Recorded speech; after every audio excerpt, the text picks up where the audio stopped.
You're about to enter into a new world of knowledge, curiosities, and high strangeness. This is a podcast of Straight Up Strange Productions. You're listening to Mysteries and Monsters. I'm your host, Paul Bestall.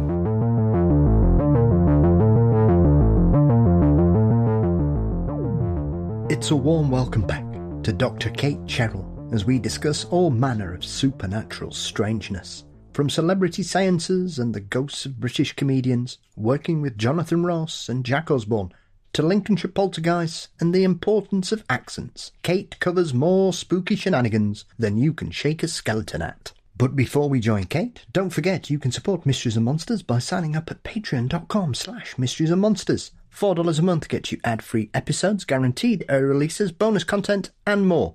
You can also click the link in the show notes. Thank you to my latest patrons, John, Linda and Joel, and thank you to each and every one of you for your continued support.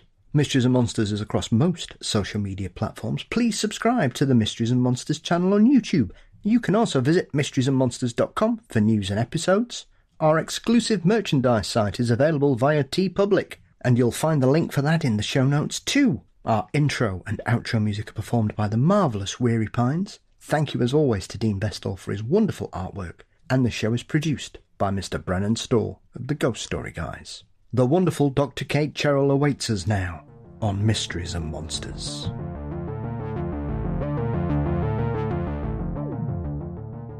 On this episode, it is a warm welcome back to Dr Kate Cherrell. With her Gothic fiction novel Begotten scaring readers, Kate has continued to uncover strange paranormal history, beautiful graveyards and forgotten supernatural stories. A growing reputation as a damn fine researcher with a dash of good humour, it is a pleasure to welcome Kate back to Mysteries and Monsters. How are excellent, thank you, especially after that introduction. Christ, I'm going to get an ego on me, aren't I? Yeah, you'll be charging me next time I see you in person. Yeah, I'll give you a $5 as a little backhander, thank you. Oh, I was off. Now I'll give you it back. All right, cheers. There we go, that's how it works. You've had a stellar year building on everything. I mean, it's been a couple of years since we last had you on the show for a conversation, but obviously we've bumped into each other a couple of times since. And it was lovely to see you the other week at Parameet, where we both spoke. Yes, sort of bookending the Sunday. Yeah. I started it, and you helped terrify everybody at the end. Yes, we're like a Fortean sandwich, aren't we? And that's how it should be on a Sunday, nice and gentle, exactly, and look after everybody's sort of Fortean needs, as it were. And I think we covered the bases there. Yes. But you've continued to build on your reputation, as I said in your introduction, Kate. I remember Christmas, I saw you helping Jonathan Ross uncover his haunted history. Yes. Wandering around certain locations, which was jolly good fun. I always like to see somebody who's not overly immersed in the paranormal scared a little bit when you take them to some of your local haunts or places where you have no need to fear anything due to your love of these strange and beautiful places. Yes, yeah. What was it like, I suppose, when you get somebody like that who's not... Even though Jonathan seems to be one of those people who's always had an interest in it, because he did his sort of folklore series on Channel 4 a couple of years ago, which was quite good fun. And it was nice to see him look at some of the more... Or rather, look at some of the less obvious stories, and especially in Wales, and some of the legends that the marvellous Michael Sheen shared with him. Was it a nerve-wracking event? Because obviously I would imagine, I know you've done a show with Jack Osborne in the past, and you've done other assistance with certain celebrity shows for yourself, Kate, with your resume on television. But Jonathan's pretty much a British tradition these days. He's kind of the old man of alternative television, really, these days. Yeah. I mean, I think if you get presented with the opportunity to follow a beloved TV host into woodland, then, you're a fool if you don't take it. But no, it was really fun. It was. I wasn't really expecting to be doing another series of Homecoming, because obviously the first one I did with Jack Osborne back in 22. And so when Jonathan expressed an interest in doing that, it was quite wonderful, really. And I think as well, in contrast with the Jack series, because obviously Jack was pre-established as being heavily involved in the paranormal, had very successful TV series of his own, to then be doing a very similar structure with someone who has absolutely no experience at all in, I say paranormal investigation, like novelty ghost hunting, TV ghost hunting, yes. where you basically have to just throw all the kit at a screen because time is money and you're just praying that something comes through one of them. It was a genuinely lovely experience. I think when the news came out that I was doing that last Christmas, I think a lot of people thought, oh, we won't be taking it seriously. He'll be taking the mick out of it. What does he know about it? But like you say, Jonathan is incredibly knowledgeable and has many... He's an incredibly intelligent man. I think it's often dismissed just how many niche interests he has, and has such an amazing bank of knowledge about them. And he did and does have a long-standing interest in the unusual, the macabre, the paranormal. And he was very willing to learn and experience, and he wasn't overbearing. He genuinely wanted to know what the kit did, what my beliefs were. And it seemed that both of us had a really pleasant time filming and going over his past, the locations of his past, the local legends. It was really lovely, and I think because it's such a unique format, it worked really well, and it wasn't completely reliant on finding this boom evidence, which thankfully we did have some things happen along the way that were quite interesting and we could focus on. But yeah, all in all, it was a really lovely production all over. I mean, I've got no terrible gossip, of anything horrific happening. There were lovely people. It was a lovely shoot, and I'm really happy to have been able to take part in those productions and have quite a mad CV. Yeah, it's been a lot of fun. Absolutely. Well, obviously the Jack show was, I think, the first time I'd seen you on screen, Kate. Yeah. And You've like just crime watched before that. Sorry. Oh, beat you there. Yeah. And so I was very struck at the time with that, because I've always had a lot of time with Jack doing his paranormal shows and some of the things he did, and I thought it was quite interesting that he decided to sort of return to the UK. Obviously, the family were planning to move back, as all come to pass, sadly. But it gave a different side to him, because Jack's quite unusual, and I suppose Jonathan's the same. They've both essentially grown up on camera for us. Yeah, absolutely. Very different parts. As I said, I remember being a young man eagerly awaiting to see what strange films Jonathan was going to show on his TV show back in the 80s in Channel 4. And then obviously developed his chat shows and things, whereas Jack's kind of gone through reality television and kind of really made a niche for himself in real paranormal television on top of that. So whilst they were both similar kinds of format, I thought they were both very different, because they've both got very different histories and both sort of in the public persona of them, they're very differently thought of in that field. Yeah, I think that one of the overriding themes with both series of Homecoming is that in opening yourself up to paranormal investigation, it's quite a vulnerable thing to do anyway, and quite a vulnerable thing to do when there's cameras pointed on you as well. Because you can't have a successful investigation or some way to an authentic investigation without really, can't think of a better phrase, but really buying into it. You've got to listen, you've got to use all your senses, you've got to ask the right questions, and you've got to be open to whatever happens. And so I think it's quite a nice... It's a nice platform, I think, certainly for public figures that we've known for a very, very long time, when we have these preconceived ideas of this public-facing persona is representative of their entire selves, of their entire authentic selves. So to then put them into a space where they can try something new and something that's a little bit esoteric, I think is quite revealing, and I really think it helps us endear audiences to the individual as well. Because it's not as simple as black and white. I didn't like the questions he asked J-Lo. I didn't like the trousers he wore then. All that sort of daft stuff you see in comment sections on TV forums and things. So I think it's quite a powerful paranormal investigation itself is quite a powerful tool, I think, to get to know people better, for better or worse, certainly. I've certainly come away from some investigations thinking, oh, I'd quite like to slap you if I saw you again. So it does go both ways. But fortunately for me, I haven't professionally worked with anyone I've wanted to batter yet. So...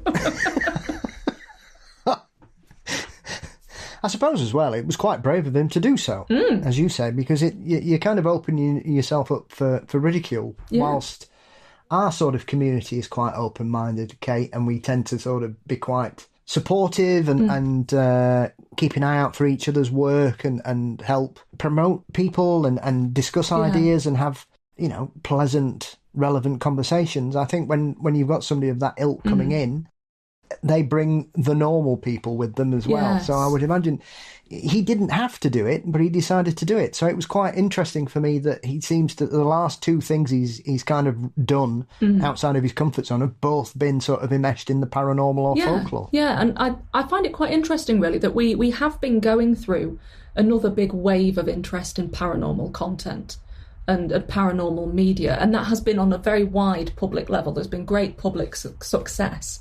But there does seem to be this little crossover element that we like consuming that media, but only when we can gatekeep who also is interested in it. So if anyone from a different realm, it's like a Venn diagram where nothing crosses over. We do seem, as a community, to be quite, like you say, very supportive, very supportive. Some people are very supportive of other people's work. Let's not pretend this is all sunshine and rainbows. This can be a very vicious community. Okay, you're right. Yeah. I know you're trying to sell it, but come on now, let's be realistic. But I do think there's an element where when things get too popular and things get too big, there seems to be this strange elitist element that comes through a lot of fields, whether or not that's paranormal, whether or not it's, UFOs, UAPs, whether it's fairies or mythical beings or magic, any type of magic. It seems like this is all fine. We're relatively welcoming, but you and you, stay out. It's not for you. It's like suddenly putting a fire door or something on a sweet shop and trying to bar people out. Yeah, I don't think we're really helping ourselves 100% of the time. When you were saying that, it reminded me of a comment, because obviously recently there's been a story doing the rounds about Bruce Forsyth's ghost turning up at one of his theatres. Yeah. And I saw a strange, one of those comments you sometimes think, you thought about that and then typed it out. And it literally said, why would Bruce Forsyth want to be a ghost? Oh, that's amazing. That's...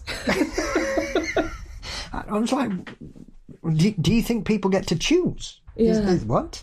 Yeah, maybe you do. Maybe that person has finally clicked into something we've all been dismissing all these years. That haunting is a choice. It's a consensual experience.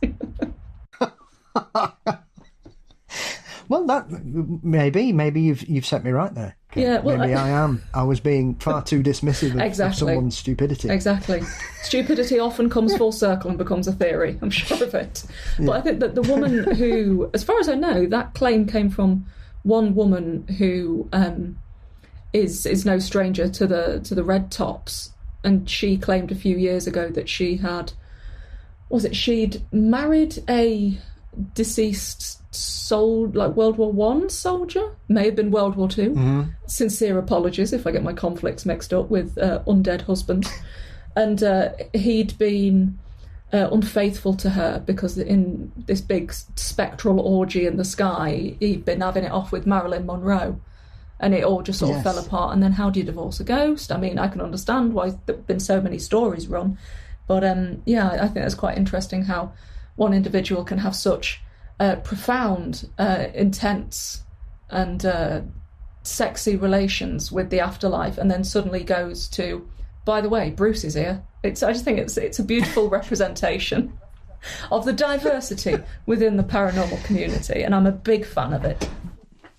Yes, absolutely. I mean, to be fair, I'm surprised we don't hear more modern celebrity ghosts of that ilk, because there's, especially theatres, have a long tradition of very famous people coming back or having particular theatres that they seem to wish to remain in after they've shuffled off the stage forever, as it were. And I've got a couple of wonderful books about theatre ghosts, and there's some amazing stories. I know Sid James was once. Was it the Sunderland Palladium? I think it was. Is it Sunderland? He was so. Was it Palladium? Was it Empire? Something like that. I think it was up in the northeast, and he was so terrified by their regular ghost there that he refused to ever perform. Was it Les again. Dawson? Was it Les Dawson was performing up that way, and it's believed that he saw the ghost of Sid James there? And I'm not sure. And he never spoke about it properly, but he was so terrified that he refused to ever properly talk about it and refused to ever go back there. So, yeah, there's a lot going on in Sunderland. Yes, there certainly is. Yeah. Absolutely. So there's, most theatres, I know both of the ones we have here in Sheffield both have their residents. So I'm I'm a little surprised we don't get more in the modern era. But maybe it's one of those that perhaps people aren't that well known outside. Theatre seems to be very much in its own little bubble these days, whereas people like Bruce and other sort of vaudeville jack-of-all-trade comedians, actors, singers were able to sort of diversify their appearances, and therefore we don't tend to get that many people who cover everything. Yeah, we don't really have like summer season up at Blackpool anymore. You don't have like, Cannon and Ball doing a 6-week residency or anything like that. Well, obviously not, because Bobby Ball's dead, but there are no long-running entertainers that will be in one place and become sort of semi-synonymous with one theatre now. It's all touring productions. So little seems to be in-house, certainly with the larger theatres. So, yeah, I presume just really culture's changed. But also a lot of, speaking of Blackpool, a lot of the hauntings related to like the Winter Gardens and their main theatres. When you look into them, there's very questionable historical evidence to support some of their claims, which is a shame. But I suppose that's the glory and the downfall of so many tales of hauntings in large communal spaces. Very terrifying. Just whatever you do, don't go beneath the surface, because you'll find that it's held up by toothpicks. Yes, often when we find the source, it's usually, as you refer to about Bruce, that it tends to be a source that perhaps is not the most valid or reliable, shall we say? Yeah. Let's put it that way. I mean, on top of everything else that you started the year being on our screens, you've released Begotten, this Gothic horror throwback, sort of wonderfully reminiscent of those kind of books you would read on dark, stormy nights that would terrify many a reader. Kate, was it something you've always wanted to do in regards to writing Gothic inspired fiction? I mean, it would be churlish to suggest that you're someone who's new to the Gothic, at the very least. But is it something, because often when we work in this particular field, fiction is something that doesn't tend to sort of run parallel with a love of facts and sites and cases that the way you do. So it's not that I was surprised. I thought, well, this is really refreshing to see. So was it sort of a dream you've always had to spread your wings in that particular field? I think I'm kind of doing everything in reverse. I've got my first fiction out the way, and now I'm going back to doing a lot of far too much non-fiction to try and buffer the gap. But no, I've loved Victorian Gothic and Neo-Victorian Gothic for as long as I could really read. And I think after spending years studying it in my own free time, whatever that is, and at university, doing an MA and then the PhD and so forth, you can get so entrenched in things, and then there's just an itch to do your own version. And certainly when I got really, really obsessed with spiritualist periodicals, I only really discovered spiritualist periodicals in my mid-20s, and then found these amazing archives where so many magazines had been scanned, and I could just sit and read these. It sounds like they're going to be really hard to read, and a lot of them are quite dense, but they're also like the gossip magazines of the ghost world of the 19th century. And I got so obsessed with these seance reports and claims and backbiting. I mean, nothing has changed, obviously, and letters to the editor, slagging each other off, mediums at each other's throats, that I just thought this is so fit for Gothic fiction. It's spiritualist reality to an extent, but it's perfectly suited for Gothic fiction. And just for myself, really, I wanted to write a novel that was a haunted house story within this, also an Anglo-Irish tradition, because I always thought there's not been enough haunted house stories written in this version of historical isolation. And doing something that really represented the rather more extreme elements of Victorian spiritualism and the claims and the manipulation that was often at play there. So I put everything together into quite a salacious narrative that I always sort of boil down to: money, lies, seance. Oh. And so it's like I'm trying to advertise it like a dodgy Avon perfume. But it's I've still wanted it to be exactly like you said, the novel that you can keep on your bookshelf until October, and then you can crack it open and be like, right, the leaves are turning. I've got my hot chocolate / Tia Maria / whatever you fancy, and then you can sit and slowly creep your way through this rather desolate and haunting landscape. So it's always been a dream, and I'm very proud of it. And a lot of people have taken a chance on what seems to be quite a mad narrative and have really enjoyed it. And a lot of people have sent me some very, very frantic emails as they near the end. It's structured so that everything sort of explodes towards the end, and yes, I think it's I've frustrated and terrified a lot of people, which I think is everyone's true goal, isn't it? But yes, now I'm going back to fiction, but as we're in the midst of spooky season, I'm very much pushing Begotten into as many hands as possible, because I want to ruin people's Halloween. I want sleepless nights. Well, we both thoroughly enjoyed it. Obviously, my partner purchased a copy that you had with you at Parameet, and so I had to wait earnestly until she'd completed it, and then I read it in 3 days. So we both loved it. Oh, well, thank you. Yeah, I have a very strange autistic ability when it comes to reading. No, I just basically start and that's it. Yeah, no, that's brilliant. So yeah, fascinating. I hope and look forward to more writing in that particular field, not necessarily maybe with the same characters. I'm very interested to see what may potentially come down the line. Yes, yeah, hopefully something will manifest. Oh God, how cliche.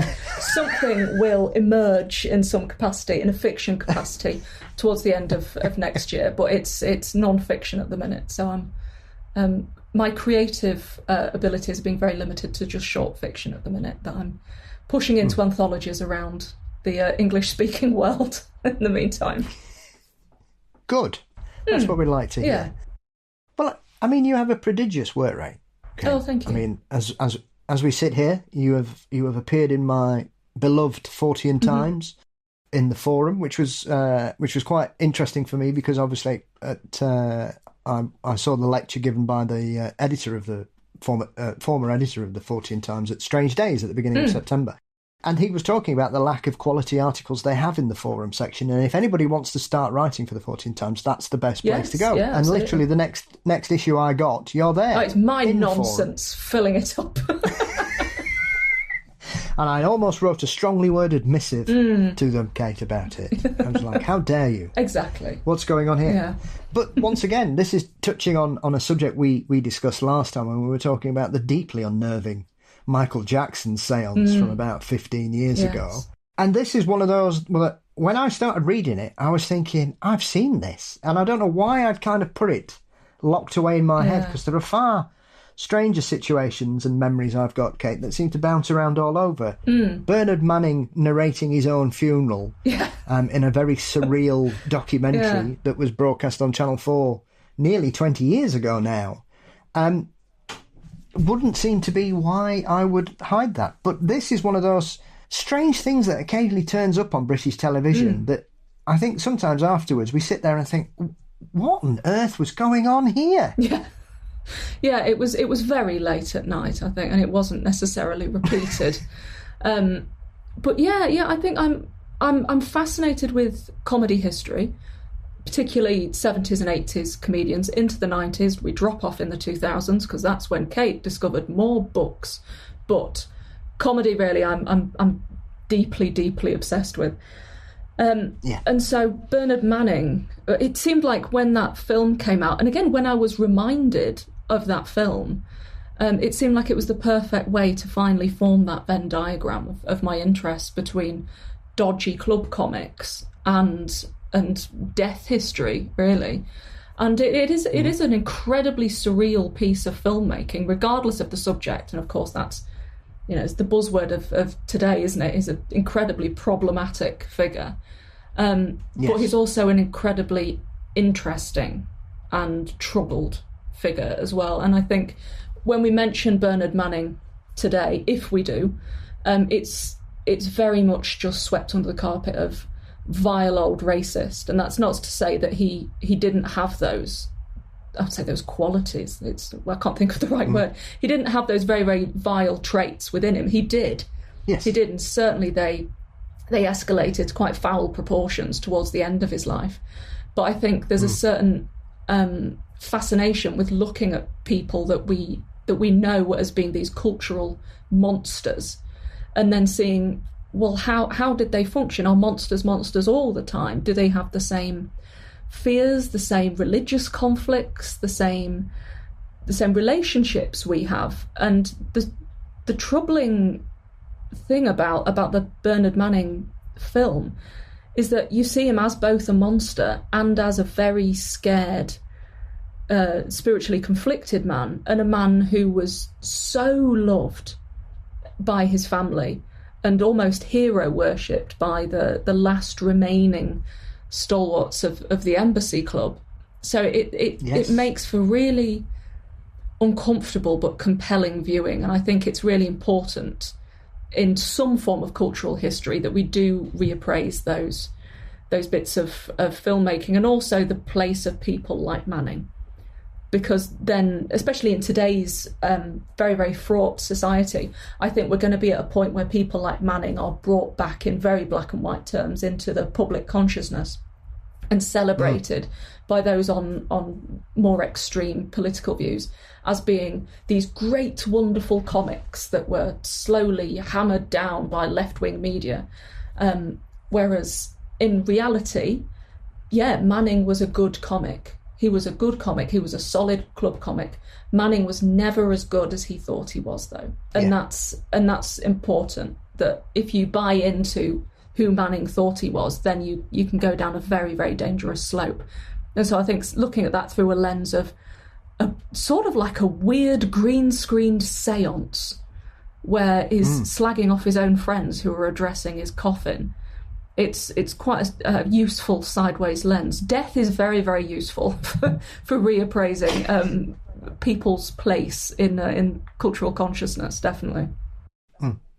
Absolutely, and regardless of the history or whatever, there's no point scraping over old coals when it comes to Manning and his routines and his reputation. Okay, it's millions of words have been written about it and spoken about it over the years, and as you say, you have to appreciate the time, the culture, the way that scene was in that particular era. I mean, I visited the Embassy Club because for me it is one of the meccas of British comedy. It's completely stitched into the DNA of British comedy in the 60s, 70s and 80s without a shadow of a doubt. I mean, this is the thing, you think how large that venue was, and it was sold out most nights, which is unheard of. And it's in the middle of nowhere, really. I know there's a few big cities near it, but you had to go there specifically if you wanted it. It's people made time to go there and would often not even know who was on. You had just had such a constant conveyor belt of groups of comedians, of performers, singers, whatever. Yeah. That whole wonder of the club circuit, that probably the best encapsulation of that, I would imagine, is Phoenix Nights, which essentially was like taking a walk through my childhood. And the many a bank holiday disco we had at our local working men's club, where people would try and work out who looked the oldest so we could all get a martini and lemonade. Yeah, well, I can't possibly relate to that, but mine's a Cinsano and lemonade, if you're asking. But yes, I can completely. Yeah, the culture of turns, has long gone now, sadly. But Manning remains in spectral form. Yes, yeah, I can remember because there's a couple of the old working men's club where I grew up, kind in Barnsley. They're still running. And I went to see a turn there about, 5-6 years ago. And me and my mate thought he was hilarious. And he died, essentially. Oh, wow. Nobody else really enjoyed his set. And we really thought he was quite funny. And it was one of the strangest things. I've never been in a gig like that. I've been the other way around where everybody's laughing and I'm just thinking, this is like pulling teeth. It's horrendous. I'm not finding anything this bloke's saying is as funny at all. I saw a gig here about 7 or 8 years ago, and I just went outside halfway through the main set because I just thought, this is awful. And it was really annoying me. Yeah. Because I just wasn't laughing. And I thought, no, I'm just going to go because I'm like I say, my face does not tell a lie. Depending on my internal mood. Yeah. So, yes, I thought, I didn't want to make him cry or anything, so I left and just hung about outside. Yes, trying to find a Cinzano and lemonade. Well, good. But it's a strange thing, and I think, for me, I think it's an interesting article in regards to not just the social and cultural impact that he had, but also the fact that when you look at the Fortean subject, some people would look at this and think, why is Fortean Times printing an article about somebody like Bernard Manning? Yeah. Whereas I would say there are far worse people who are elevated to certain positions in certain aspects of the Fortean over the years. Some very dubious and even dangerous people. Absolutely. Have been eulogised, promoted, almost deified by certain sections of it. And you look at them and you think, well, what's the difference? If anything, Manning was just a comedian. Yes, he was culturally important and had a massive following. But some of the other people that we've dealt with him for, people who have set their own cults up and killed people. And people seem to write about them quite gleefully when they talk about dangerous, damaging cults or strange people who were tricked or manipulated by fake mediums or people who claimed to be able to cure their ailments or whatever for financial recompense. And so, if anything, he's nowhere near as bad as quite a lot of the cards in that particular field, shall we say. Yeah, I think excluding Manning from this, because he's very much a visitor to the scene, I feel. But it does seem like areas of the esoteric, and whether that's magic or whatever field we're in, particularly alternative medicines, and it does seem to really attract some very, very dangerous, very manipulative people, and it continues to attract those people that are just wearing different clothes. Things really haven't changed too much since the 19th century. It was only yesterday that I was looking through magazine articles from, I think it was 1940s in Philadelphia, where a man who sort of aligned himself with a local spiritualist church, and he was promoting himself as a doctor under the name of a doctor, but he was a spiritualist faith healer, really. But he pushed himself as a doctor, and there was an instance where this was all taken to court because a man found that his wife had joined this spiritualist church and particularly was very, very smitten with the perceived abilities of this doctor. And he had walked in and seen what this doctor was doing to his wife. I wish I could say, and there was a big affair. It wasn't, but it was quite dodgy still. That she was starting to dismiss conventional therapies and conventional medical intervention and went towards his offerings instead, which basically revolved around him drawing dots and lines and circles on her body. So she'd come home essentially covered in biro scribblings and believed that she was healed. And so he was particularly angry, especially because this wasn't free. And so she was paying quite a lot of money for the privilege of being scribbled on. But then just before it went to court, he went to see, they'd separated, he went to see his child, his son, who was a toddler at the time, and he wasn't very well, and she had taken him not to the doctor, she had dismissed the doctor's concerns, but taken him direct to this spiritualist healer who was in the middle of drawing lines on this child to try and heal him. And it turned out that the child had bronchitis and was quite seriously ill. And as much as it's funny to an extent, everyone lived, thankfully. It's funny in that basically this is a mad bloke drawing Sharpie circles on people. But at the same time, this abuse of power with this perceived spiritual medical ability has just been repackaged and continues to be repackaged again and again and again. It was only last year maybe the year before, that I had someone perform spiritual healing on me, because I'll try anything, mate. Dodgy cocktail, faith healing. I'm a right laugh. I'm up for anything.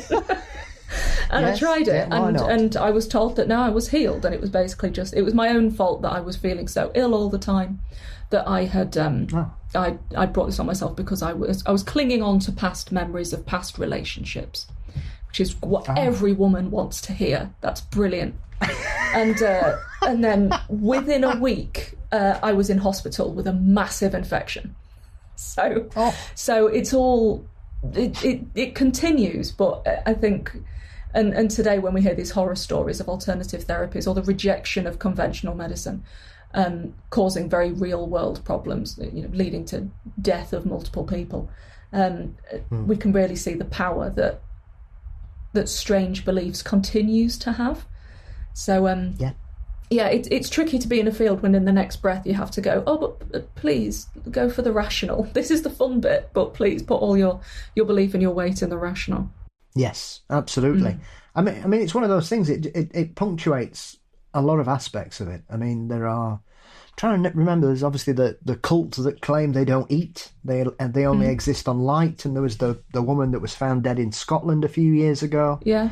I'm trying to think of. There's another lady. I can't remember her name. She was a UFO contactee who essentially starved herself to death. Yeah, I mean, in the 19th century, you had that with the Welsh fasting girls. You had. Yes. Yeah, these sort of mysterious abilities that were then revealed to either not be mysterious at all or to be quite severe mental illnesses. Yes, yeah, absolutely. And often you'll get certain people who will be attracted to these vulnerable people in a variety of ways, I think, Kate, and will often utilise them for their own benefits. And we've seen this time and again, especially in the world of cults, regardless of whatever, they all tend to, even the ones that would fall under our remit, even though I am fascinated by cults of all shapes and sizes.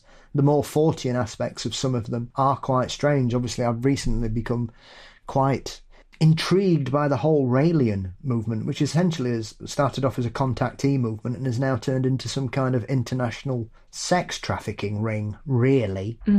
But it's one of those things that you look at what some of them have to do and how it works and whatever, and you just think, at what point, when you've been told to use a mirror to look up your own bottom, do you think you might have made a mistake? Yeah. Again, I'm laughing, but it is horrific.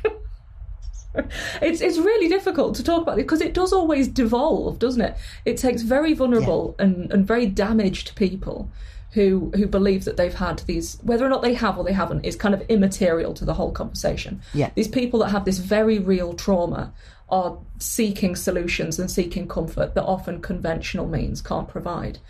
So I suppose as soon as you find that comfort in whatever capacity, it could very quickly, go from I've found my people, I've found my community, to how many breadsticks can you fit up your arse? It seems strangely natural. for these things to escalate. Yeah, I was going to say, it doesn't seem to take much for it just to spin wildly out of control. Like you say, then it's sort of breadstick party time. It absolutely is, for whatever reason. I suppose with the research and your passion in regards to some of these subjects as well, I would imagine when you're looking and researching into some of the stranger cases, and especially with the amount of time you indulge yourself in your love of graveyards, I would imagine you stumble across weird cases and deaths by accident sometimes. A gravestone can be a sort of morsel that will lead you down a rabbit hole where you end up discovering all kinds of weird and wonderful things that often people share these Victorian death lists that they have strange things like people died of wind or fell over. And you're like, what did they fall off? Oh, they fell off a cliff, perhaps. But is it still as exciting as the first time you stumbled on one of these, what would seem like a pretty normal gravestone or a normal case, and then the backstory just blows your mind? Does it still happen? Oh, constantly. It's a lifelong obsession. I also thought that by now there wouldn't really be anything to really grab me. So for a recent project that I'll be pushing about next year, which is a grave-related project, I've been all over England trying to visit the most unusual, certainly visually unusual and important gravestones. And with that, it's not always the big, grand memorials that grab you. It can be a very simple epitaph or something hidden away. And it's always the human stories behind things that just continue to grab me. There was a woman in Lincoln who I visited. I say I visited her. She's been dead a very long time. There was a woman in Lincoln who was very well known, associated with the village of Freesthorpe in Lincolnshire, and her name was Amy Beachy, and she became very famous during the First World War because she had 8 sons and something like 5 or 6 daughters. She was a vicar's wife. And of her 8 sons that all went to war, 5 of them died in active combat, and one of them moved to Australia, and she never saw again. But the fact that this woman became so defined by her loss, so on her own gravestone, it's become like a secondary war memorial, and there are 5 individual ceramic plaques depicting her 5 lost sons, and it's always covered in poppies and so forth. And that I found obviously heartbreaking. You can't imagine loss on that level, but at the same time, when you go beyond just the visual of this is a mother, you can see that she was a very devout woman, but at the same time, she wasn't going to sugarcoat anything. Even during wartime, she was presented to the king, and I think it was in 1917, and she was thanked for her sacrifice, in that she'd lost 5 sons, and she remarked back, "It was no sacrifice. I did not give them willingly." I mean, it gives me chills. So I'm so passionate about graves, burial spaces, memorials as being really, really important sites of social history, and also sites for the living. And I have a lot of time for burial spaces that are developing over the years, and they're developing in ways to maintain their heritage and preserve their history by bringing living people onto the site, because so many of these Victorian cemeteries were designed as very, very pleasant landscape gardens for people to come and enjoy, to sit, to promenade, to picnic, and we seem to have lost a lot of that in modern culture. It seems to have been overtaken with this rather foul idea of respect and what's appropriate. I think respect is one of my least favourite words in the world, because it can be so weaponised and so twisted to fit people's ideas of what's appropriate and what's ethical, and everything is on a sliding scale. But certainly I find in every cemetery, in every graveyard in the world, there'll be something fascinating, there'll be something that breaks your heart, there'll be something that makes you laugh, and there'll be something that makes you think, how was that ever legal? Like, I've visited graves where people were murdered Like it was a murder victim. And they don't really know who the perpetrator was, but they have a good idea. And that general good idea is put in the epitaph. It's really dodgy. So I've been in like some beautiful churches in the middle of nowhere, and you think, how on earth did the stonemason ever think this was appropriate? So yeah, there's fascinating things. There's folklore, all manner of tales associated with grave sites. I think they're wonderful, vibrant places, and I will die on that mad little hill. Yeah. I'm completely agree. Wherever I go, I will visit a graveyard. Wherever I go, because, like you say, I think it gives you such an insight to an area, its social history, its challenges, the lives as you see. I mean, sometimes you can just wander around and just stumble across something that's incredibly fascinating, that might be been under your nose for years, Kate, and you've just not either taken the time to wander around and look at it. I mean, we went up to Alnwick earlier this year. Oh, I love my partner, like Bamber Castle area of Northumberland. Yeah, it's incredible. And so we killed two birds with one stone. My partner used to live on Lindisfarne, and so I'd never been.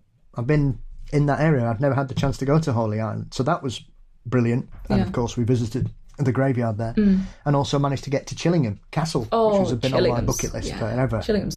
But that was the same way. We're having a look round Lindisfarne, and you sometimes see a different side to Britain, really, because you're dealing with coastal graveyards, and they're a very different animal, I've found in my experience, because they are, most of them, a lot of them are quite tragic, because these are fishing communities, these are sailors, these are people who work on the lifeboats. These are dangerous places to have lived in the 18th, 19th and probably the earliest 20th century, Kate.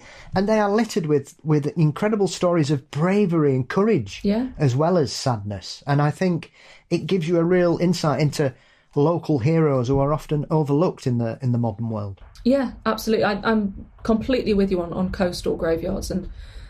And well, I'm from Grimsby originally. I grew up in Cleethorpes, and so my local cemetery is Cleethorpes local cemetery, Cleethorpes General Cemetery, and so many of those older stones are memorials to trawler disasters, different various boat disasters and fishing disasters.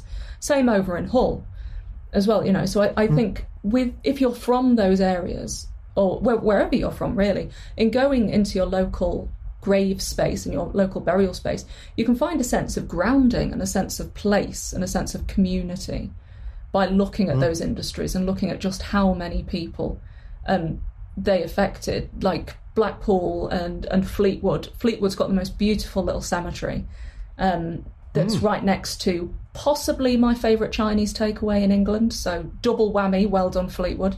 So the amount of times, this is Kate's guide to the ultimate trip to the northwest, but yeah, the amount of times I've had, you know, my box of noodles while sat next to a cemetery looking genuinely quite unhinged but having a lovely time, doesn't bear thinking about. But in that cemetery there are so many different jobs, different instances of loss.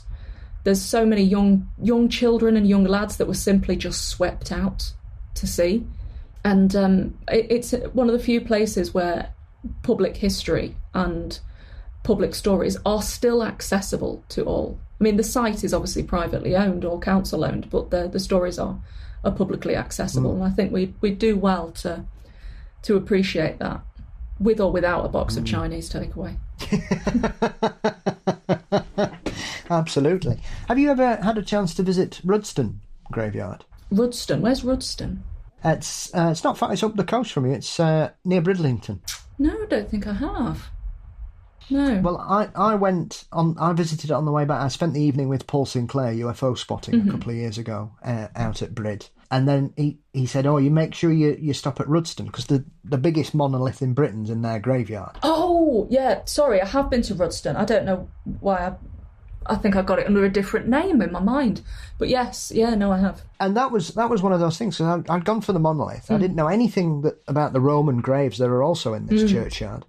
But then, whilst I'm wandering around, having a look, I discovered that there's a celebrity suffragette buried there. She's got a blue plaque on the wall. Winifred Holtby. Yes, yeah. Who's one of our more overlooked Yorkshire authors, campaigners, journalists, and I did not expect to find that there. And to see that, and the fact that she'd got a little plaque on the wall, and also there was a little notice board near her grave that was clearly still tended by, maybe relatives, I'm not sure, but it obviously had fresh flowers and things on there. Completely caught me off guard, because I wasn't expecting. You don't tend to expect to stumble across a prominent campaigner of early 20th century politics whilst looking at a wonderful monolith. Yeah. And so they're the surprises you stumble across, because you find things you have no idea about. Absolutely. I think that's a great example as well of ancient tradition and more modern Christian tradition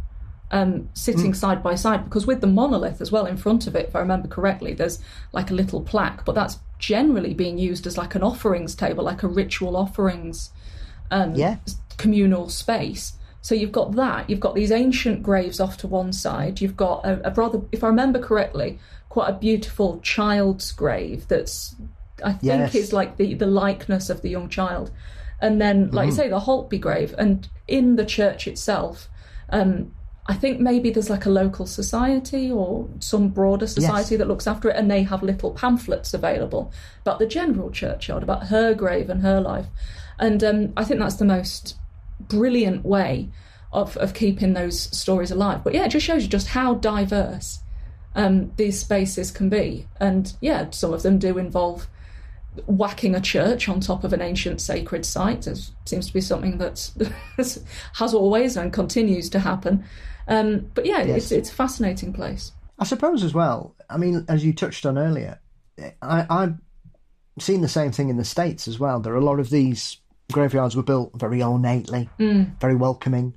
They were, as you say, they encouraged people to come. And I don't understand when it changed from celebration of life to respect the dead. There seems to be a real change, because as you say, a lot of them, especially the American ones that I've seen and spoken on previous episodes with American researchers about, a lot of them were designed to be a public space, not just a memorial. It was there for the whole community, regardless of whether they had a relative buried in a plot or not. Yeah, absolutely. Most of the great cemeteries in the UK were designed by landscape gardeners, so they were designed with public use. They're public spaces designed for public use.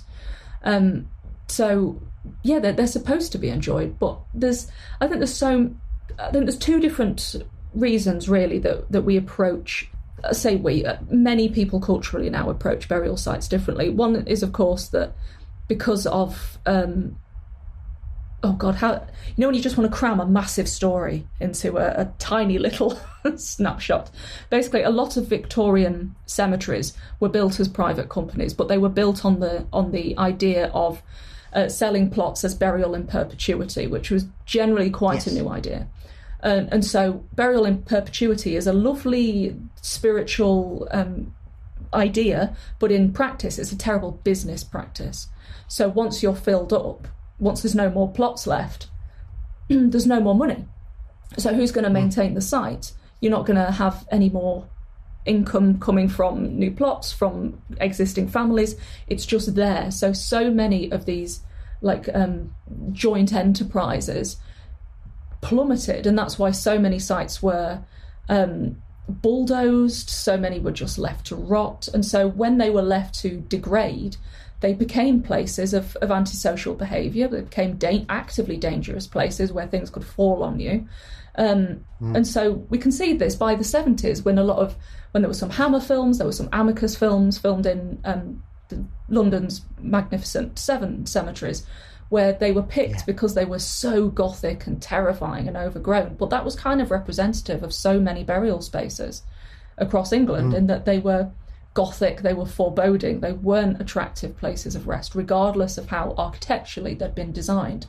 But also, I think we see this change in mourning culture it changes a lot at World War I, and then it really sort of takes a nosedive after the Second World War, when culturally our mourning practices completely change and they become far more modest by comparison, certainly compared to the late 19th century, when these grand Victorian funerals with multiple hearses, feathermen, mutes, the full mourning regalia, the mourning ephemera, everything that was part of death culture was suddenly seen as almost like a great vanity. It was seen as wholly appropriate when we were losing people on an enormous scale through epidemics and then through war. And so by the 40s, there were exhibition catalogues that were describing the Victorian way of mourning and the Victorian way of memorialising as vile and somehow distinctly un-British, that it was seen as celebrating death and it was seen as being very gauche. And so, when that changed, and also things like memorial hair work, whether it's memorial or sentimental, that was suddenly seen as dirty, almost as unclean. There were these horrible rumours went round saying that it could carry disease, and so many beautiful artworks were destroyed. And this whole culture of mourning wear being unlucky or almost cursed to have in your possession really just hammered the way that we mourn and what seems appropriate for how we mourn. So we sort of took everything the opposite way. It's like, when you see new money, big grand houses today, in the 19th century, that would have had 16 turrets and a couple of lions out front, and, everything inside would have been really opulent. Or like a darts player in the 70s. That's the last time we really had great opulence in our houses. Whereas new builds today are they're white boxes. They're not representing the full extent to which we can enjoy artifice and which we can enjoy design. And I think the same has gone along with graves, is that they're dirty places, they're scary places. You put your nana in them and then you never go back. Whereas in reality, it hasn't been like that for the majority of human existence. Well, I think that has a lot to do with the fact that why so many become dilapidated as well, Kate, because people seem to shun them regardless of if they've got a relative there. And I have to say, the more I come across, the more I start to think, should I really be trying to help people get this tidied up, perhaps? Because I like gardening, I like history, and I find graveyards fascinating. And I'm not religious, but I find it incredibly sad when I go there and you can't see some of the stones or they've fallen down or they're overgrown with brambles and grasses and things. And I find it quite sad. Yeah. And like I say, I'm not a Maudishe person in regards to feeling overly sad in regards to that kind of thing. For me, it just seems to be disappointing that we have such monuments to people regardless. Often in some beautiful sites with incredible views, which I always liked that fact, where we've got a few in Sheffield that were built on elevated ground, so they could have a beautiful view from the afterlife, which I find quite a touching bit of common sense in regards to it, and also it increases the vista of the attractiveness of people visiting it as well, I think. Yeah. And so it moves me somewhat in ways I didn't expect to be, as someone that grew up living across the street from a graveyard in a converted vicarage that had gravestones for paving slabs outside. I think I've always been connected to them, whether I wanted to or not. Okay. Yes, it was always meant to be. I suppose I completely empathise. I can appreciate when certain cemeteries or churchyards wants to do these rewilding projects. I say I'm appreciative. I understand that it's a good way to attract wildflowers and insects and things, but also from the history perspective, I do find it quite frustrating. But certainly when you have large cemeteries that are really dilapidated and really overgrown, the main reason that everything just falls apart, it's the main reason that brings us a lot of misery all the time, and it's just money and lack thereof. Yeah. And that's why thankfully, there are a lot of very motivated people who have formed, friends of or trustees of groups who will then take over the maintenance of cemetery sites and will try and fundraise, whether that's through tours, talks, all manner of things. And often a lot of these Victorian sites, they're massive. There's a cemetery in Boston in Lincolnshire which is just, it's stunning. Once upon a time it had like 2 matching funerary chapels. Sadly only one remains. I think one was destroyed in the 60s because it seems so close that so many of these things were smashed up. It's heartbreaking. But they do, the people that look after Boston Cemetery, I think they're the Friends of Boston Cemetery, they do amazing work. They do a lot of talks. They booked me to do talks a few times. They do heritage days. They do walks, and they're trying. And it often feels like a real uphill struggle with a lot of these groups because there's just everything, bureaucracy put in their way. But they're trying to raise the money, not even to do up these sites, but to just stop them from decaying more. And it's a very, very noble task. But I would say that if anyone has the time to dedicate, even if it's just an hour or so, a month, something as little as that, to helping a local friends group when it comes to preserving cemeteries, it's time very, very well spent. And it would ultimately preserve the site for generations to come, and also stop antisocial behaviour. It's mad how much a mowed lawn will do to improve the local community. Well, I think it's that kind of perception, isn't it? That if you see something unkempt and overgrown, you think, well, nobody gives a shit. Exactly. So it doesn't matter what I do here. Yeah, it's free game. Whereas in reality, there's going to be, half a dozen people round the corner trying to see how they can fundraise 50 quid to keep the lights on, So it's heartbreaking, but it's a very, very noble task that a lot of people take on. And I think that's another of those things that we should really be encouraging within local communities, certainly. I mean, it just encapsulates the strange relationship we have with grief and death. Not necessarily just in the UK. I think certainly you could probably suggest the same in North America and certain countries in Europe. They seem to have a very standoffish approach to it these days. And yet some other countries seem to be quite relaxed about it and seem to be far more embracing in regards to the concepts of grief and the afterlife and passing on. And it seems to have replaced sex as the thing we don't like to talk about in the United Kingdom for some reason. Nobody wants to talk about death, and you see these adverts where people are talking about funerals and stuff. And I've worked with people who think that, oh, that's a bit much, isn't it? They're talking about funerals on telly and adverts. Oh, and you just think, well, sadly, there are two things that will always happen to us. We pay some tax and we're all going to pass on, sadly. Yeah, and not all of us are going to get a free Parker pen when we buy our funeral plan as well, No, we're not, are we? We may miss out on those benefits. Yeah. I'll be very sad because you can never have too many Parker pens. No, not at all.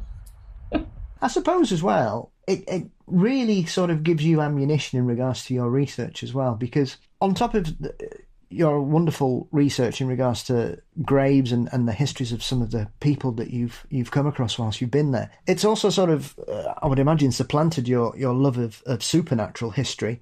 And as I mentioned to you at the time, and I said earlier, I really enjoyed your presentation at Parameet on the Witch House, which seems to be one of those things that I love, Kate, which is a forgotten poltergeist case. Yeah. In a small northern village. And I think there are so many of these from around the whole country that I think they're vitally important when someone like yourself finds it and drags it into the light for our attention, really. I suppose this is once again the same kind of thing in regards to the history of Victorian mourning and some of your other passions, is that a lot of these cases, because they haven't happened in a major city, it seems that the paranormal historians of the past just didn't really care about these particular stories because of the type of people they involved. Yeah, I do think there's a real sense of historical classism, and in the way that cases were recorded, but also cases were reported on at the time. So that talk I did, that I'm trying to write into some kind of narrative so people can sort of make their own mind up about it. Even when there was just a couple of journalists that generally came from Grimsby, and the village itself was in the Lincolnshire Wolds, and only a couple of them came to actually do direct interviews with the people whose house was supposedly bewitched. And in all of those reports, they don't just talk about the happenings at the farmhouse, or the people that were involved, or the traditions of that area, because it's a very strong Methodist stronghold there as well. But a lot of it results in this strange othering of people that live in rural communities, and that there's somehow this like ancient revenants who live by different morals. They live by these strange, earthly, almost witchy in itself, sort of pagan indicators from the land. And before you even get to hearing about these strange occurrences, you have to contend with all this bump, which paints rural Lincolnshire as this terrifying, foreboding landscape, almost like the people who live in these communities are strange pioneers who are catching fish from the stream with their teeth, and like wombles almost, So I do feel that even today, when we look at poltergeist cases from history and the famous cases, I suppose the outlier would be Borley. Borley is quite rural, but that was made rather sensational by Harry Price and so forth. It was very much the Zach Bagans of his day, if you will. I get a lot of grief for that, I tell you. But maybe not. But by it's a safe space here, Kate. Oh, You're thank you. Right. You're very kind. You're very kind. By reputation alone. But yeah, certainly with that Lincolnshire case, when people brought up explanations of it being a matter of credulity, and these foolish people living out in the sticks, they don't know right from wrong, they don't know reality from fabrication, that seemed far more prevalent in the reportage of the time, that we don't necessarily see as much in contemporaneous cases. So if there was a case in Sheffield, for example, it would be far more straight-laced, even if it was a really mad story, than you would get with these very rural cases. I suppose because there is that intersection of this foreboding landscape, this seemingly uninhabitable landscape that makes it far older, it makes it more ancient. There's far more crossover with traditional ideas of sort of Halloween-y witchcraft, and I suppose it is representative to an extent. So certainly where I am at the minute, I live in the middle of nowhere, but in my area, as late as, well, let's say 1910s, 1920s, we did still have a local witchfinder who didn't work in the same way as Matthew Hopkins, who is obviously the witchfinder general that we all know. But he worked rather more like a cunning man or a local healer. So the language of witchcraft was still very much entrenched within Lincolnshire, certainly within rural Lincolnshire. And that's when we get these really interesting linguistic changes where witchcraft and the new language of the poltergeist seem to strangely blend, and it's hard to tell one from the other, because phenomena that was then being attributed to poltergeist behaviour by the likes of the SPR was locally known as witchcraft and a curse that must be broken, rather than phenomena that must be studied.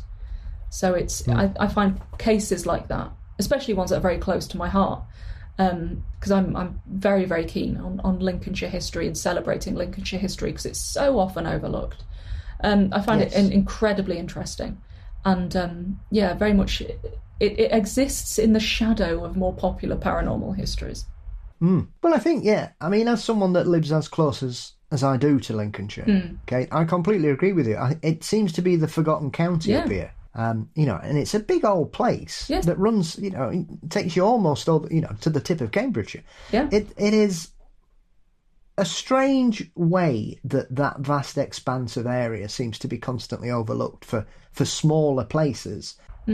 Because I've been through it, over it, up and down the whole part of Lincolnshire, so I know it fairly well.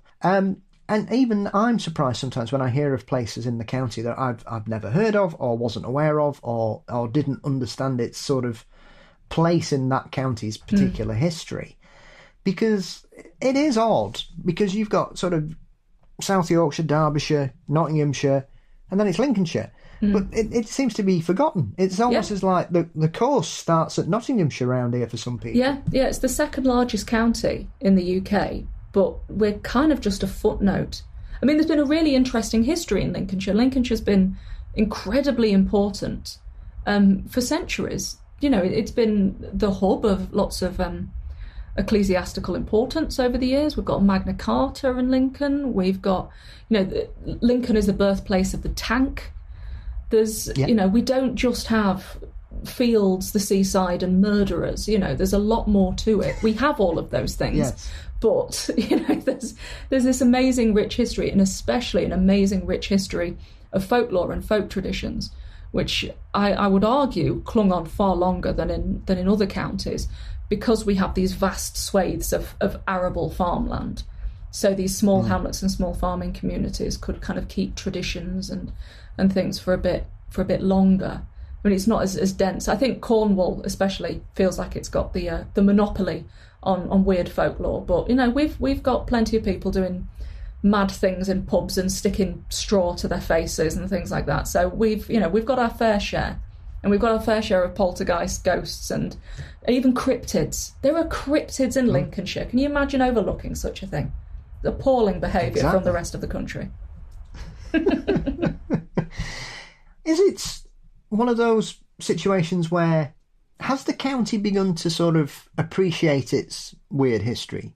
Okay, because sometimes people can be quite strange about it, and they want, as you mentioned, people say, oh, well, you know what these farm workers are like, they'll believe any old nonsense, or like you say, sticking bits of straw to your face, or if you're feeling a bit unwell, you need to go and see the lady in the next village, she'll knock up one of her special potions for you. And sometimes certain places seem to look on their past as if it's holding them back rather than celebrating it, and with the sort of rebirth of folklore in the UK, because it seems to be it's certainly for me, I'm not sure about yourself, Kate, the most popular folklore has ever been in my lifetime is right now. Really booming. Things that would have got you mocked to high heaven 10 years ago are now mainstream. Yeah. Isn't that the same in Lincolnshire, or has Lincolnshire always appreciated and celebrated its cultural weirdness in that regard, or has it also got caught up in the folklore boom, as it were, and has begun to look back at itself? Yeah, it certainly has, but at the same time, I'm involved in a small project, a couple of small projects really, that are in celebrating Lincolnshire folklore. One that we're just still in the terrible planning stages of, and another one is that I co-host and have co-founded an event called Not of This Wold, which is obviously a spectacular pun. Very pleased with that one. But it's an all-day event and anthology of weird Lincolnshire writing that's inspired by Lincolnshire folklore, and we have that annually in Louth in Lincolnshire, and we have speakers, stalls, a real celebration of everything strange and weird. But there are other Lincolnshire folklore projects going on. The frustrating thing from me, as a dyed-in-the-wool yellow belly, is that a lot of these projects seem to be coming from outside of Lincolnshire. Like there was a Lincolnshire folklore project that was funded by Nottingham Trent University. That one of the people involved was from Lincolnshire, but I think had largely grown up in Nottingham, and the project was funded by Nottingham Trent. And so I feel like that's great to bring to celebrate Lincolnshire folklore, and to have university funding to do that, brilliant.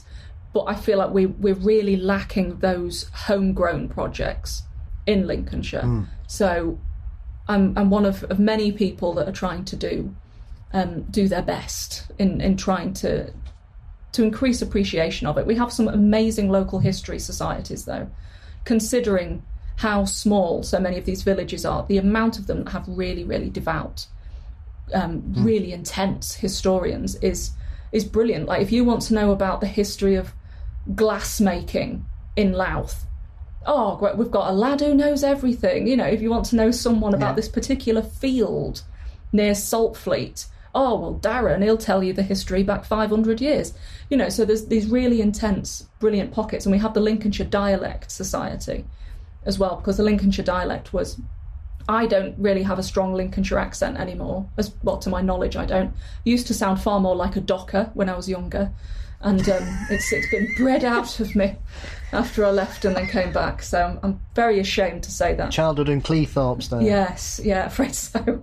But like this Lincolnshire dialect, it could have very much died out. My granddad spoke with quite strong Lincolnshire dialect. It was Grimsby through and through. But institutions like that are really trying to keep not just the fun folklore alive, because I think that's very easy to just look at the Lincoln Imp and the Greaston Stairs and things like that, and to just look for the fun little tales, but to actually look at the culture that underpins folklore that we're losing is a really important thing, and it's often a bit trickier to research and underpin. But throughout the county there's some really great history societies that are doing brilliant work and preserving things that need to be. I think the things like dialect and accent often get overlooked. Okay, I think because they are quite specific. I mean, the thing I always laugh about is when people say, "Oh, you've got a great British accent." Oh, what? What is the British accent? Yeah. There isn't one. We've all got very different ones. There is the perception of how people used to speak on the BBC. And, good evening and welcome. That kind of way of speaking, which I think a lot of people outside of the UK think we all talk, but you only have to step over the border into Scotland or Wales and know you're in for a big shock very quickly there. But it's the same for us. Lincolnshire accent is a northern accent, but it's very different to a Yorkshire accent or a Nottinghamshire accent or a Cumbrian or a Tyne and Wear accent. They're all very different. I mean, I'm one of those people. I can tell the difference between a Mackem and a Geordie. Not most people can. Even a Smoggy, if I'm feeling fully on it, I can tell the difference between all three of them. Whereas some people, I mean, I've had friends from London who, after 3 pints, cannot understand a word anybody in Sheffield is saying, and I'm like, what are you drinking? It's all the same. And so I think these are the things that often get overlooked, but they are vitally important to a county's history and a county's future. Absolutely. The sense of, like you say, the RP BBC accent, where everyone in Gainsborough films was saying, "Are you truly happy?" That sort of accent. That sort of accent. It just became the norm. Sorry, it's my favourite line to say. It's brilliant. Just off to watch the Trinity. Yeah. That it became the norm that, like, people with more regional accents, when they're at home in their region, were suddenly seen as being largely just dim or lesser because they had an accent that deviated from the norm. And even as I may look incredibly youthful. Oh, thank you, please stop. But back in my youth, 1,000 years ago, even I was made fun of a lot because of my accent by people at my own school who had been influenced by different counties. And so it sort of gets bred out of you that you don't maintain it, because you take all these cultural and social clues and contexts and you adapt, you mask, you lose part of yourself within it. And I think that's been a terrible shame. And part of me does wish that I did have a stronger Grimsby accent, because I think I sound rather diluted. I'm like the cordial of Grimsby, but I just have to spend half hour with my sister and it all comes back. But it's it's a frustrating thing. And of course, with Lincolnshire being so big as well, people that have come up from that are near like Barnaby versus people that are down from like Grantham way, so two ends of the different, maybe not Barnaby, like up by the Humber, like Immingham.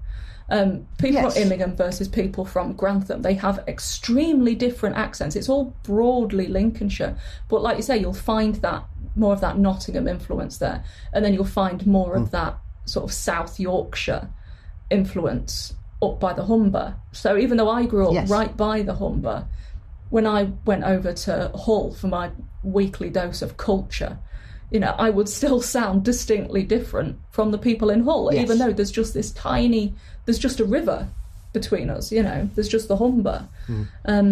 But I do like that, and I think that having those differences, even if it makes it absolute hell on Derby Day, that sort of thing, it does make for something to be celebrated.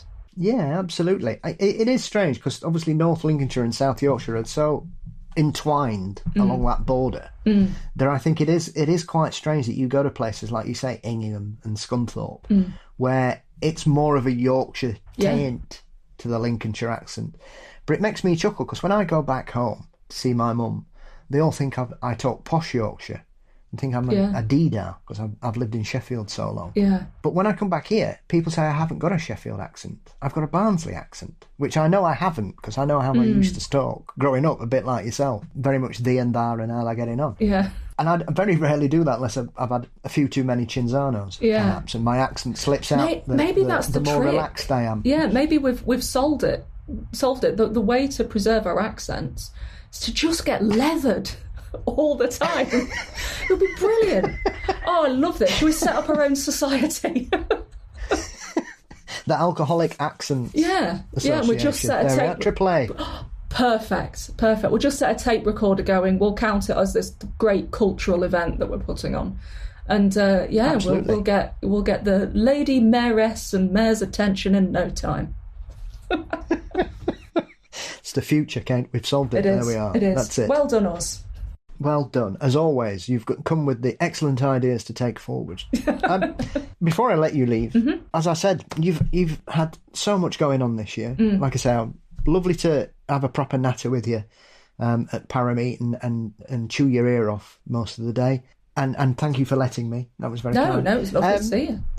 No, thank you. What else can you go forwards and do? You've got all this love of your county and supporting the arts and the culture and the history and the folklore of it going on.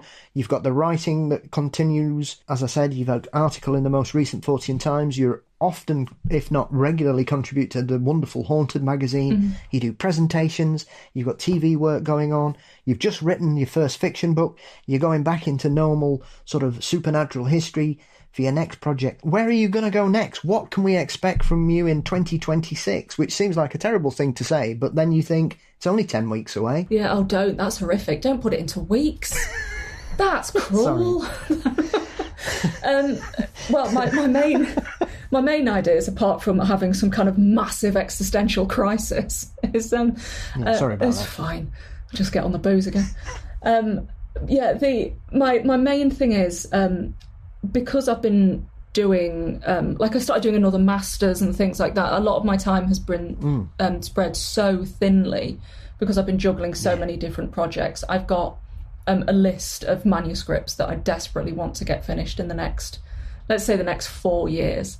And so I'm slowly going to be picking through those. But yeah, there'll be a lot more Lincolnshire content and a lot more short form things coming out and a hell of a lot of ghosts. But none of it too serious. I've tried. I try so hard to be very serious and straight down the line, but I'm incapable. I'll never be taken as a serious academic because I've got to put some absolute nonsense in there as well. But yeah, a lot more writing, a lot more fun, more podcast stuff, more audio projects, and just lots and lots of fun stuff. And I'm all under Burials and Beyond. If anyone wants to catch up with what I'm doing and what utter nonsense I'm putting out onto the internet, and also what terrible things I keep bringing back from the charity shops. So there's something for everyone. Yes, I enjoyed your post today as a lover of Dennis Wheatley. Yes. I'd forgotten about that book. Yeah, I think if I see a supernatural book that could be seen as a terrible double entendre, absolutely coming home with me. 20p, thank you, madam. Oh.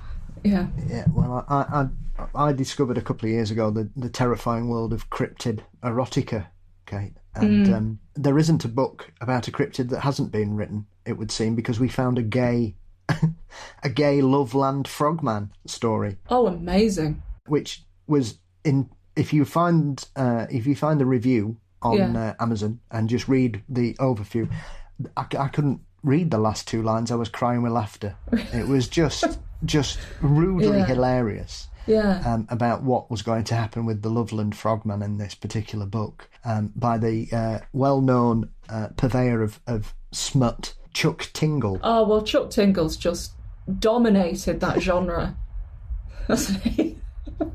I did try. Has. I did try and write my own cryptid erotica earlier this year. Did you? I did, because there was a call out for this anthology, and it was like, oh, monstrous sexiness, and I was like, right, this is the year.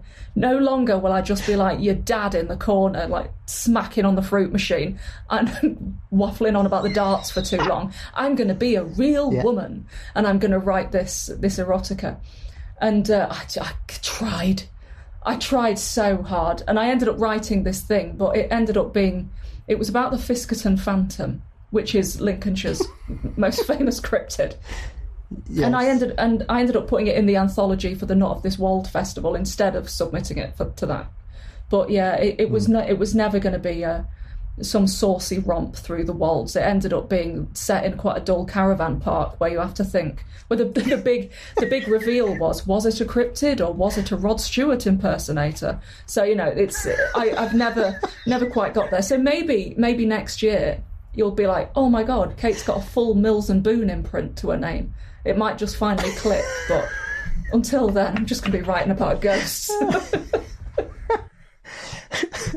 Well, it's a double-edged sword. I would like. Well, we'll see what happens. Exactly. We'll see who I can horrify in new and exciting ways. Yeah. Yes, I know there is an account out there on TikTok of there's a lady in the States who reads cryptid fiction, cryptid erotica books out on her TikTok, which some people really find great fun. I find it quite terrifying to hear some of the things that are being written down by people, and I think we should put them on a list to keep our eye on them, the smutty buggers. Well, if there's a market for it, people will write it. So, or people will try and write it. In my case, yes, to varying degrees. Yeah. It seems on my experience of reading some of it. Well, listen, it's been an absolute pleasure to speak to you once again. Thank you again for your time. Thank you again for your kindness. Thank you again for your conversations. And I wish you the very best of luck. I hope you're planning a very easy run into Christmas and the New Year, and take some well-deserved time for yourself, because you've kept us all entertained, but you need to chill out a bit as well. Thank you. Well, not a chance, but I appreciate the sentiment very much. Yeah. I'm telling you exactly what I won't do. Yes. Myself. Yeah. But if I say it, I don't want to hold anybody to my standards, so I'm just trying to empathise. Yes, but I understand the opposite, exactly what you'll do, because I'm going to do the same. Yeah. Well, we're great fools of ourselves, aren't we? So well done us. Absolutely. So once again, before you go, Kate, could you remind everybody about your website and where they can get a copy of Begotten, and anything else you'd like to promote, my dear? Yes, you can get Begotten from Amazon, from Waterstones. You can ask your local bookshop if they've got it. You can get a signed copy from my website. If you go on katecherrell.com, I've got a shop tab, which leads you to my big cartel. My blog is burialsandbeyond.com, and I'm pretty much known as Burials and Beyond across all social media. So Facebook, Twitter, even though that's pretty much a cesspit now, Instagram, and even TikTok. I'm making very short videos of when I visit strange sites on TikTok and trying to desperately cling on to the tendrils of my youth. So you can get everything on there, and keep up with whatever I'm doing. I'm usually wandering all over the place talking about death or ghosts somewhere, and come along, say hi. Yes, and long may it continue. And I've got a Patreon. I should really plug that. I've got a Patreon, which is patreon.com/burials and beyond, and that gets updated 3 or 4 times a week with new content, exclusive podcasts, articles, all manner of stuff. There's a lovely community there, and we'd be happy to have you. There you go. There's my pitch. Marvellous. I should put links to everything in the show notes, and I just want to say once again, thank you very much. It's been a delight getting to know you better as the years go by, and how long may it continue, because you're someone I have a lot of time for and a lot of respect for, and I wish you all the very best. Oh, thank you. Back at you. Thank you.